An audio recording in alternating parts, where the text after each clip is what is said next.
Bueno chicos, bienvenidos al episodio 2 de Dejin to Now, ¿vale? No lo he visto todavía, y eso que ya lleva una semana, ¿no? Creo. Una o dos semanas. No sé cuándo exactamente hicieron el directo, pero no lo pude ver. Por eso yo no hice directo, pues viendo ese directo de Dying Light 2, ¿no? Entonces lo vamos a ver ahora, ¿vale? Esto es subido del canal de Dying Light, ¿vale? Así que nada, vamos a ver qué podemos ver aquí. Vamos a darle. Espero que podamos ver gameplay, tío.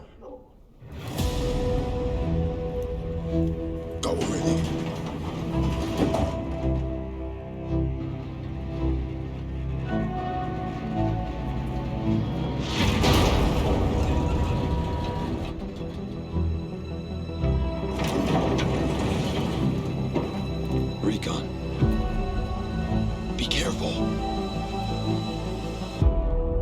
Looks clear.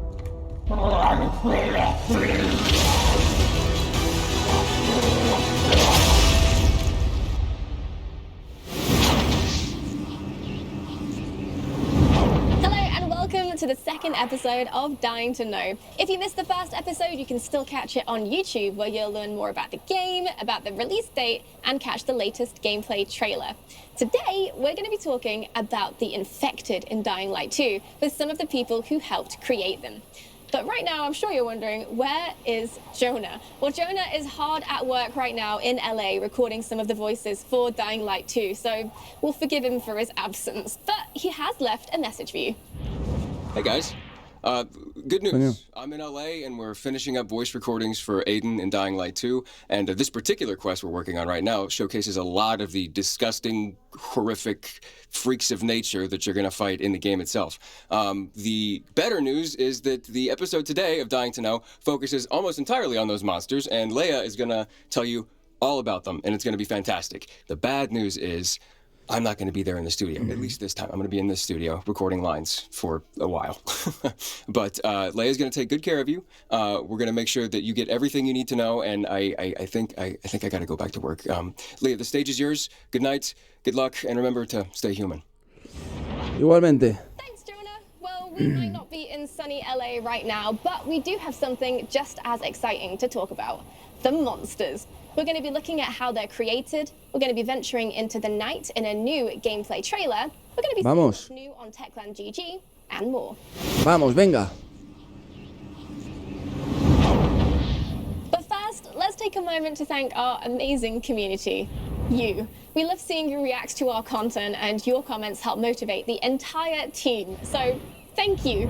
Over 750,000 tuned into the first Dying to Know live stream. Over 10 million of you have watched the first gameplay reveal trailer, and over 17 million comments have been left across our social media channels on all platforms. Amazing. Thank you. There is literally nobody we would rather explore the darkness alongside than you. Dying Light 2 va a tener una comunidad que flipas, tío. O sea, la comunidad que hay en Dying Light 1 es grande, ¿vale? Pero la que va a haber en Dying Light 2, es que Dying Light 2 lo va a cambiar todo. Ya lo veréis, ¿eh? O sea, yo estoy pensando que van a hacer ciertas cosas, que ya lo comentaremos más adelante. Porque son, bueno, cosas que a mí me gustaría que pusieran en el Dying Light 2, y puede que lo pongan, ¿vale? Pero bueno, ya hablaremos de eso, de esas cositas, tío. Son cosas muy, muy interesantes, ¿eh? Y que van a hacer que la gente le guste aún más el Dying Light 2. Y que se queden hasta el final. En serio, ¿eh? Our first guest today is Timon Smektauer, the lead game designer for Dying Light 2 Stay Human. Timon Smektauer. Hello, Timon. Hi, hello. Hello, welcome to the show. So we're talking about monsters today, and where do monsters start? They start in the imagination of the game designers like yourself and the others. So what can you tell us about them? So first of all, I think it's important to say that our monsters used to be sick and suffering people who just didn't manage to find UV light or any other cure in time. The virus causes them a lot of pain and it makes them suffer. And they are not driven by hatred, but by instinct, their new nature. Right, okay, so what does that process look like for turning from a human to a monster? So at first, you get symptoms similar to fever. And at this stage, the process can still be slowed down or even paused. But if you spend too much time in darkness, the sickness progresses and your symptoms become more severe. And eventually, you will turn into a volatile, a quick, agile, aggressive, bloodthirsty monster. Right, and if it gets to that point, is there anything you can do? Is it reversible? Well, unfortunately, once you have turned, there's no way to revert it. And now the UV light becomes your enemy, so if you spend too much time in the sun, ¿Cómo? you will degrade into a slow-moving and shambling biter. So with that sun sensitivity then, so it's fair to say you're kind of safe outside in the daylight, apart from the biters? Well, yes and no. Of course, you will see less monsters on the streets than during the night, but you will still encounter some. As the sun weakens them, they try to find a place to hide, usually inside buildings. Okay. But don't go into those nests at day, as they are swarming with the infected. Right. Es que aquí en Dying Light 2 no es como en el 1. O sea, aquí va a haber muchos más nocturnos, ¿vale? No coléricos, que también va a haber muchos coléricos, sino nocturnos. En el Dying Light 1 solamente había un nocturno, que era el colérico. En el Dying Light 2 va a haber varios nocturnos. Y esos nocturnos tienen que estar encerrados en, yo qué sé, en cuevas, en edificios. Y luego a la noche salen. Porque si salen durante el día, se mueren, ¿vale? Son como coléricos. ¿Me entendéis? Entonces, claro, morirán. Esto me recuerda muchísimo a Soy Leyenda. A la película de Soy Leyenda, tío. Que los infectados no podían salir durante el día, ya que el sol les quemaba, les hacía daño. Incluso les podía matar. Eso me recuerda muchísimo a Soy Leyenda. Y creo que lo han cogido, ese dato lo han cogido de esa película, tío. Pero bueno. Okay, so I mean, you know, if I fancy going in during the day for some reason, is there any chance? No, absolutely no. So because if you do it during the day, it's a certain death. Right. But you can explore those places at night. Okay. And because of that, we have greatly improved our stealth mechanics, so now you can go through the entire dark zone completely unnoticed. That is, as long as you stay quiet and don't misstep. Vale, o sea, esto es una zona de cuarentena, me imagino. Y Timon dice que si entramos en estas zonas, ¿vale? En zonas oscuras, zonas de cuarentena, si entramos durante el día, es una muerte segura. Hay que venir de noche. También ha dicho que han mejorado las técnicas de sigilo o algo así, ¿no? Las mecánicas de sigilo. Entonces será más fácil pues pasar desapercibido en estas zonas. Si vamos de noche, si vamos de día, yo creo que sería más complicado porque habría más zombies, sobre todo coléricos. O sea, mirar este de aquí es un colérico. Y esto seguramente sea de día, porque si es de noche, no estaría aquí. Es algo parecido a los nidos del The Following en Dying Light 1. Más o menos algo parecido, tío.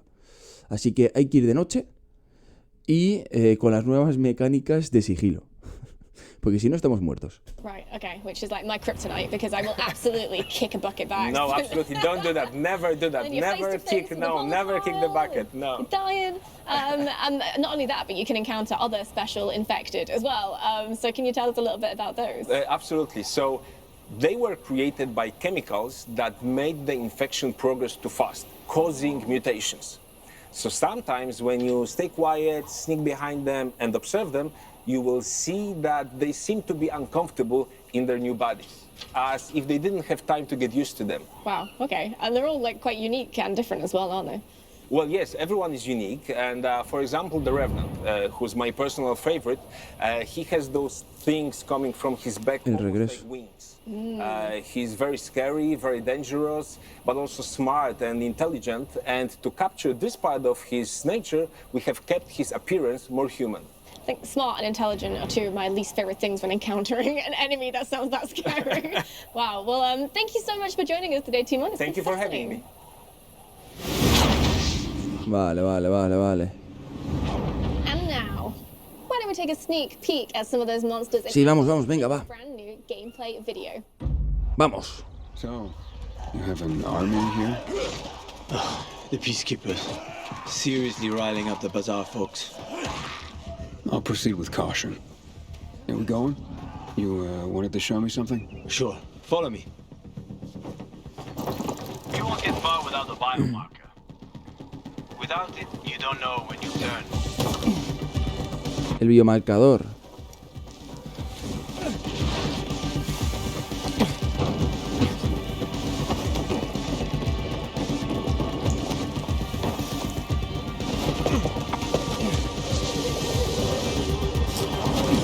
Guau, cómo se ve.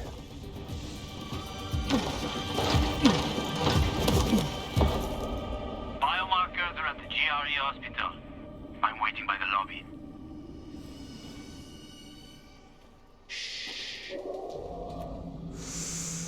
Oh my god. Sleeping Beauties. Yeah, we have to walk past them. If you crouch and move slowly, they shouldn't notice you.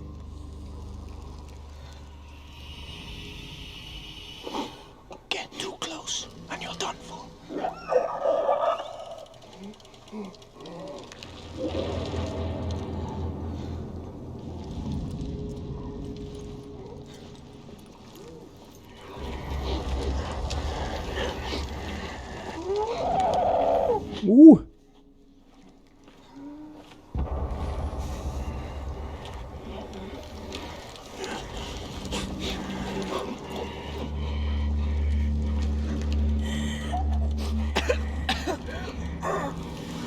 What is that? Chemicals. Nasty shit. GRE doused the whole hospital with it, Hostias. along with the patient and staff. ¿Qué es eso de las paredes, tío? Hay algo brillante en las paredes. ¿Qué es eso?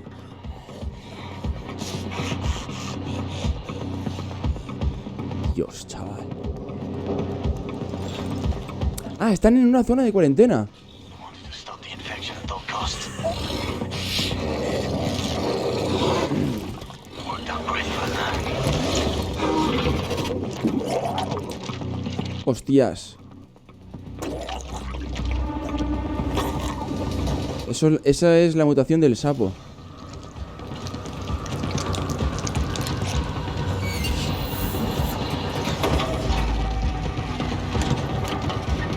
Colérico, escucho un colérico,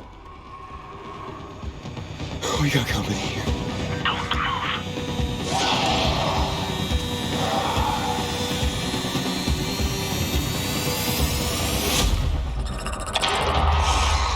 Guau. Te llega a ver y es que te despelleja, tío. Te destroza. Porque parece que no tiene armas, tío. Aquí, en este momento, Aiden no tiene armas. Guau.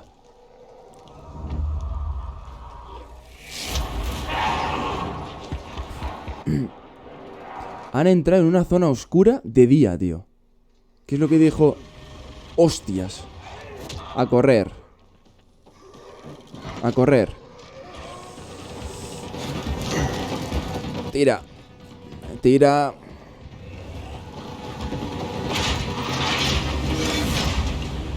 Lo dijo Timon Smectala antes. Yeah. Si vas de día estás muerto. Sorry about this. What? Hey, sorry about what? About that. On behalf of all its whores, bandits, and idiots, I christen you a citizen of Villador. Hostias. You're about to turn. Get into the light fast. Tira, tira, tira, tira, tira. Hostias. Vale.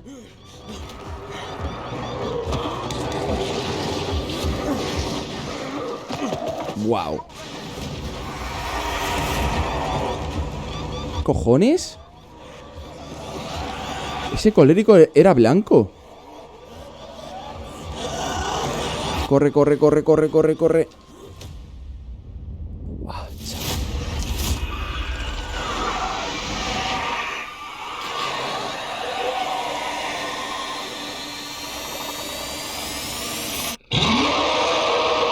That was wild. And if you want to to see how the creatures we've just seen were created, Kasia Bech, the lead character Muy chulo. concept Me está gustando, artist, tío. and Dominik Vashenko, the lead 3D character artist, are here to tell us more.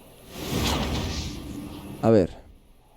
Hello, welcome to the show. Hello. Hello. So my first question for you today is, how did you come up with all of the forms and shapes for the monsters in the game? So first we had to create a general idea of how virus could evolve visually. Okay. We used elements from various skin diseases, like hardened tissue working as organic armor, blisters filled with yellow pus as weak points, and some burned skin scars to create interesting texture on the... Dios, es que cómo se nota que no son americanos, tío, que son polacos. Ya que el inglés que hablan es muy de país, tío, de Polonia, ¿sabes? O sea, es que no parece americano. We have Demolisher and his blisters. They shine at night. A Timon Smectala también se le nota un montón, que no es americano, que es polaco. Sí, se le nota un montón, tío, en el inglés. O sea, de locos. And that's because we wanted our monsters to be really visible and recognizable in the darkness. Yeah, for sure. And you kind of must have had this idea from the start then that you wanted the Demolisher to be the bigger and tougher of the monsters, right? Yeah, we knew that he would throw heavy objects or charge, and our goal was to make his silhouette really monumental and aggressive, just to show that strength. Okay, so the Demolisher is probably one of the bigger monsters in the game. But have you got an example of the smaller monsters, maybe? Yes, of course. For example, we have Banshee. She's insanely fast and agile. Because of that, she needs to be, of course, smaller. Banshee. Than the Demolisher, and she doesn't have the hardened tissue that we saw on him. But I wouldn't mess with her. Yeah, we really wanted her femininity. Creo que ha dicho que es ágil y rápida. Banshee se llama este. O esta. Es una mujer. Es rápida, ¿eh? Un zombie rápido. O sea, más o menos parecido a los víricos, más o menos, ¿no? Del Dying Light 1. To show. So she's wearing a dress, though it's pretty ragged now, and also she's wearing jewelry that's fused into her body while she was turning, and her hands grew larger than the rest of her body. Almost same like in Demolishers, but here the disproportion is much bigger. Wow, yeah, and I feel like there's a story behind that with the jewelry fused into the body. That's so intense. But why are her hands so big? Basically, they are her weapons. So, yeah, because she strikes from above, her fingers grow longer, and also sharper to cut, not to hit, because Hostias. Yeah, she's going for Cuidadito con ese zombie, ¿eh? Exactly. So does that mean we can be expecting Banshee to jump from the roof down on us? Yes, she's so fast and agile that she might surprise the player by striking them midair. Wow. So, yeah, something that no other monster can do. No, okay, yeah. Hostias. Vale, o sea, este zombie nos puede saltar y se nos puede poner encima. Igual que los coléricos en el Dying Light 1. ¿Vale? Y esta, las manos que tiene, así largas, ¿vale? Son sus armas, así que seguramente nos golpee con eso. Bueno, seguramente no, es 100%. Nos va a golpear con eso. Y ha dicho, creo que también, que tiene unas uñas afiladas, así que nos puede cortar. Ojito. Ojito con eso. The Demolisher doing that. Just splat. Thank you so much for joining us today and sharing more about the process of design. Thank you. Thank you. Thank you. Vale. Well, if you like stories, we've got a bit of a treat for you. When it gets dark at night and the monsters leave their lairs and roam the city streets, the residents of the city like to gather in their safe spots under the UV lamps for protection and wait out until the dawn. And when they're doing that, they like to kill time by telling stories themselves about Banshee, for example. You're wondering why she's wearing that beautiful necklace and ball gown? Well, now you can find out. A ver.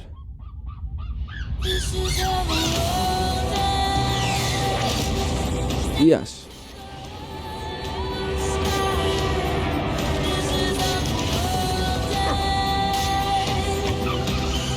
¿Han sacado un cómic, tío?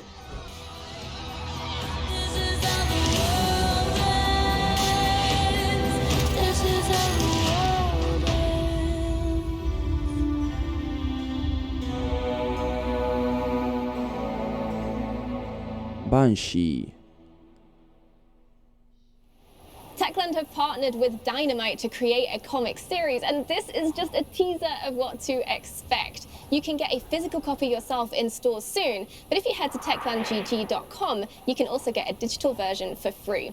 And also on Techland GG, there is plenty more content. You can find a brand new starter pack, more information about the monsters. You can get a 6-piece outfit coming very, very soon. More information about the game entirely, the Dying to Know shows. Sí, esa página ya la anunciaron en el episodio 1. Que ahí pues hay varias cosas. Hay fondos de pantalla y demás. Fondos de pantalla de ordenador, de móvil y más cosas, ¿vale? Basically everything. So why don't you check it out for yourself at techlandgg.com. I feel like I know quite a lot about monsters now, but if there's one thing that intrigues me, it's how do you make something so inhuman and terrifying come to life in-game? Luckily, we have the one person who can answer that question here with us today. It's Dying Light 2's animation director, David Lubrica, and he's here. David Lubrica. David Lubrica. Welcome, David. Dios mío. Hello. So you work with the animation team in taking all that concept art and bringing it to life and having like an actual living, breathing monster in the game. So where do you even start with that? So the process starts with creating a prototype and then designing Director de animación. choreography based on this. Then we take it to the mock-up shoot, and that's where we have our actors interpret the movements, and we actually learn from them also. That gives us some extra ideas. But the real magic happens when we take all the things we captured and start putting into the engine and into the game's language. Okay, can you give us an example of that in game? Sure, like Volatile, for example. So he sniffs around, he searches for his prey, he has those cat-like jumps. But many of those movements are actually characteristics of the creatures we know from animal documentaries. And he combines them with some new ones and unique ones, and that's what makes him who he actually is. Oh, okay. So I'm going to be like in game. I'm going to be searching him out and trying to see all these little details you've made, which is probably not the best idea because I think that will get me killed.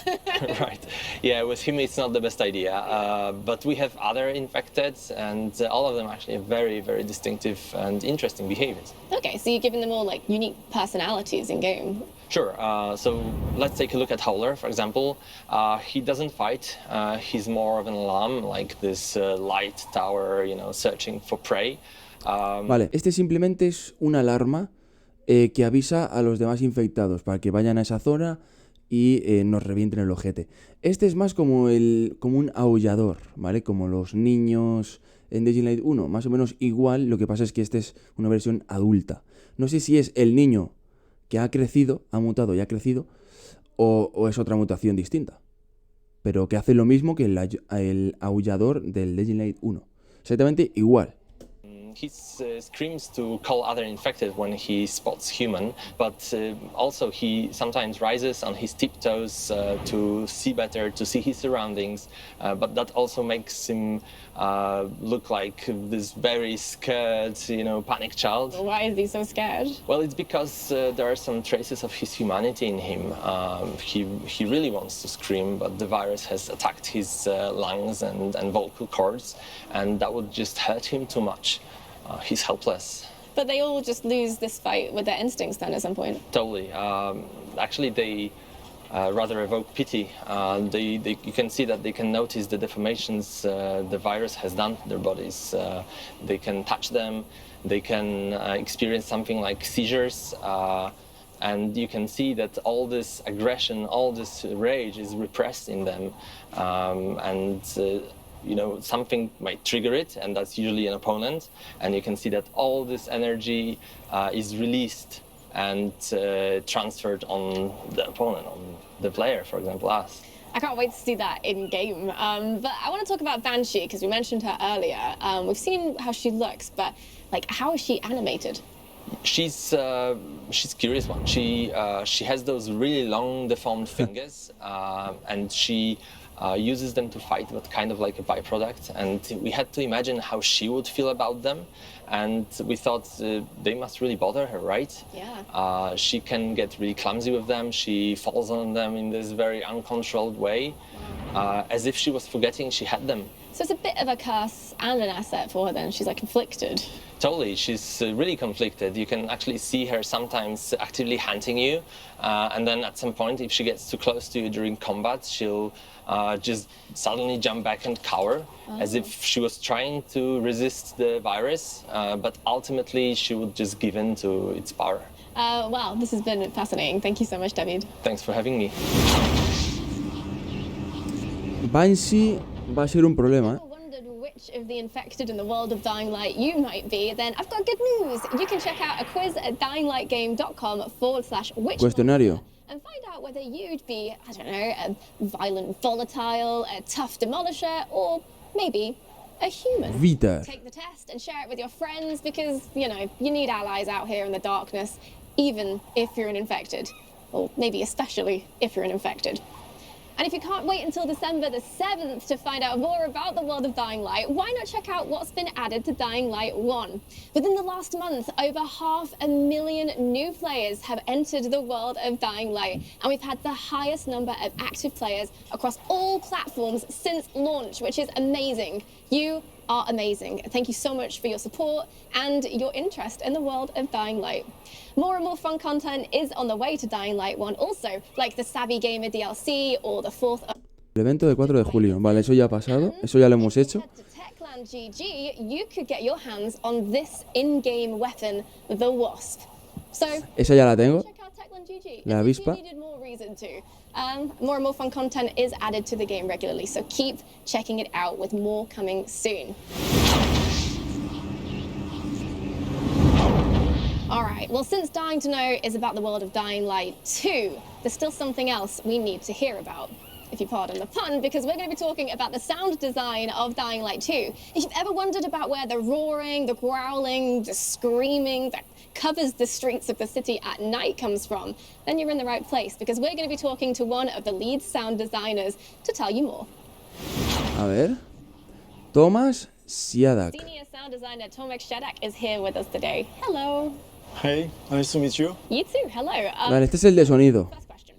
Do the monsters Sonido, have their música. language? They technically are not herd creatures, so they didn't develop sounds to communicate with each other, although there are some exceptions. For example, Howler, when attacked, he would scream to alert other infected. Claro, el aullador. You can get yourself into really big troubles very, very, very soon. Let's talk about the process of actually creating those sounds, though.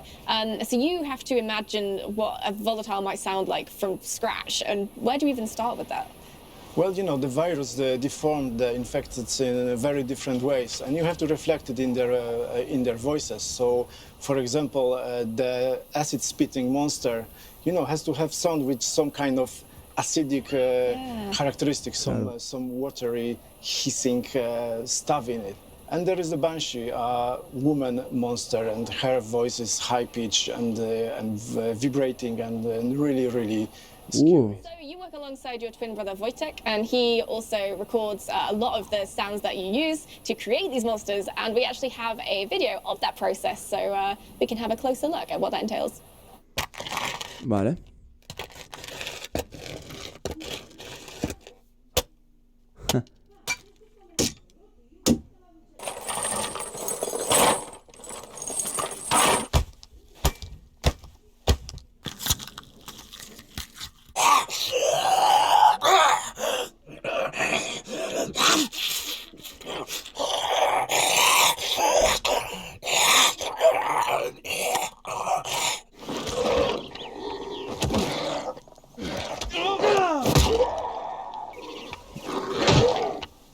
Es que luego queda bien, tío. Es que luego queda bien, ¿eh? Yeah, so now you can see how it works. We always start with the human throat because all of the infected were humans once. Yeah. And then the creative part is coming and a lot of sound design magic is happening. Also, we have to cover a lot of emotions in the infected voices because you have to know, I mean, the player has to know if the infected is in pain or is super aggressive or is maybe dying.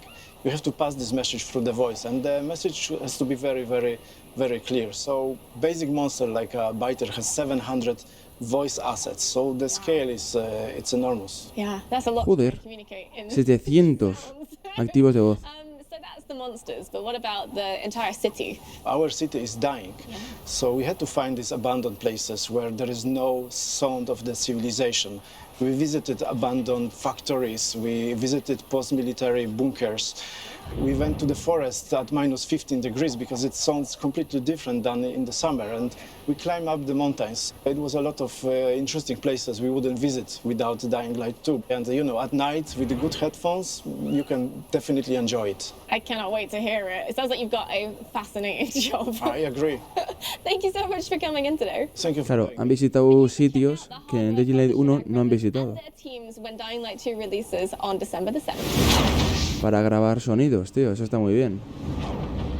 You can become a part of that amazing universe. Remember the UGC contest? It's already started, so just show us your art to be in with a chance of winning a copy of the already sold out collector's edition and join the world of Dying Light 2. Just look at all the amazing things people have already created.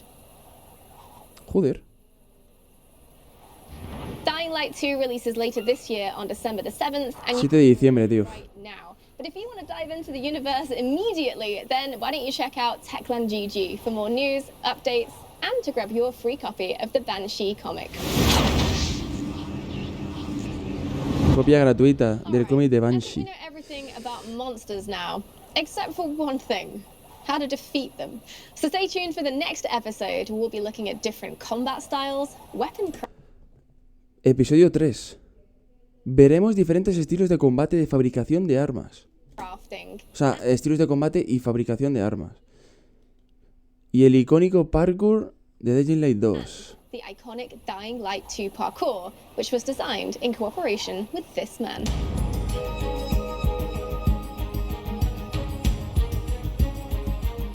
Sí, este es francés, tío. Este hombre es francés. Y es parkourista. Bueno, de hecho es el mejor del mundo de parkour. Y ha hecho películas, ¿eh?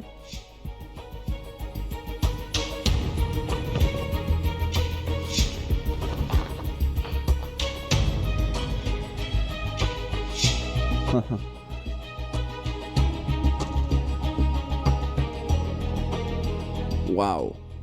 Vaya fotacas, tío. Bien sûr, il y aura des mouvements originels de David Bell, maintenant c'est à vous de les trouver.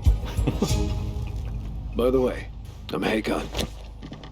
Yeah? You'll do Wait, better what? on your own. Trust me.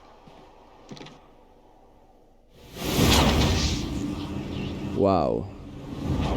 Thanks for watching episode 2 of Dying to Know. And remember, the virus isn't the only thing that makes a monster. So stay human.